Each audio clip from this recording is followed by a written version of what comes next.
এদিকে অভিষেক বন্দ্যোপাধ্যায় ঘনিষ্ঠ দেবরাজ চক্রবর্তীর বিরুদ্ধে খুলছে প্যান্ডোরার বাক্স। ধৃত প্রাক্তন তৃণমূল কাউন্সিলরের বিরুদ্ধে তোলাবাজির এবার নতুন অভিযোগ দায়ের হলো। বাগুইআটি থানায় অভিযোগ দায়ের করেছেন লিলুয়ার ওই ব্যবসায়ী। এ বিষয়ে আরো বিস্তারিত জানবো। ময়ূখ ঠাকুর চক্রবর্তী সরাসরি রয়েছেন আমাদের সঙ্গে। ময়ূখ, ঠিক কি অভিযোগ দায়ের হয়েছে দেবরাজ চক্রবর্তীর বিরুদ্ধে? কি অভিযোগ করছেন লিলুয়ার এই ব্যবসায়ী?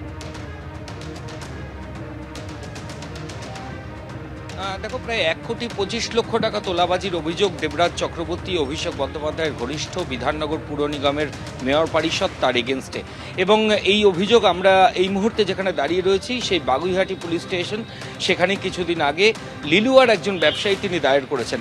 ঘটনার সূত্রপাত কিছুদিন আগে ভিআইপি রোডের ওপর একটা প্রপার্টি, যে প্রপার্টিটা ডেমোলিশ করা, ভাঙার কাজ এবং সেখান থেকে লোহা নেওয়ার যে বরাত, সেটা লিলুয়ার একজন ব্যবসায়ী পান এবং তিনি মোটা টাকার বিনিময়ে এই বরাত পেয়েছিলেন। যেটা অভিযোগ যে এটা পাওয়ার পর তিনি যখন সেখানে এই কাজটা করতে যান, তখনই এই দেবরাজের টিমের যারা সদস্য তারা গিয়ে কাজ বন্ধ করে দেয় এবং তারা বলে 1 কোটি টাকা না দিলে ওখানে তারা কাজ করতে দেবেন না।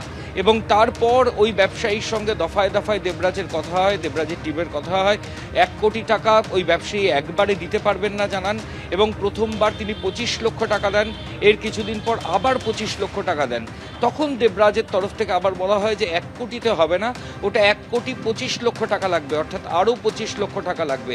ব্যবসায়ী জানান যে এত টাকা কাটমানি দেওয়া তার পক্ষে অসম্ভব, কারণ তিনি তার জমি বিক্রি করে, মেয়ের সোনা বিক্রি করে এই যাবতীয় কাজটা করছেন। এই নিয়ে ব্যবসায়ীর কাজ ফের বন্ধ করে দেওয়া হয়। এরপরই বাগুইআটি থানায় ওই ব্যবসায়ী লিখিত অভিযোগ দায়ের করেছেন। তোলাবাজির অভিযোগে দেবরাজ চক্রবর্তীর এগেনস্টে এফআইআর রেজিস্টার্ড হয়েছে।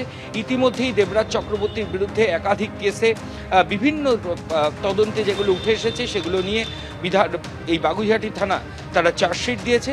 পুলিশ সূত্রে খবর, আগামী সপ্তাহে সাপ্লিমেন্টারি চার্জশিট বাগুইআটি থানার তরফ থেকে দেওয়া হবে এবং সেখানে এই নতুন কীর্তি দেবরাজ চক্রবর্তীর যে 1,25,00,000 টাকা তোলাবাজি, সেই পুরো বিষয়টা সামনে আসবে। ধন্যবাদ ময়ূখ তোমাকে।